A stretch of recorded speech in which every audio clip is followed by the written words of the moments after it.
कामाख्या नमस्तुभ्यं शैलसुता कामेश्वरी हरप्रिय नमस्तुभ्यं नमस्तुभ्यं दयानिधे भुवनेश्वरि भवतारिणी मङ्गलमोक्षप्रदायिनी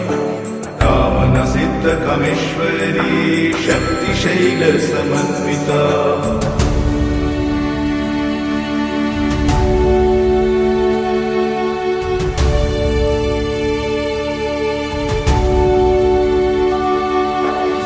अधिष्ठात्री असमदेशे आवाहयामि सुसर्वदा सिद्धक्षेत्र नीलाञ्चले शक्तिपीठ प्रतिष्ठितं नमस्तु कामाख्या देव्यै च तेजोमयं दिव्यं प्रणमामि सदा भक्त्या मां कामाख्या परं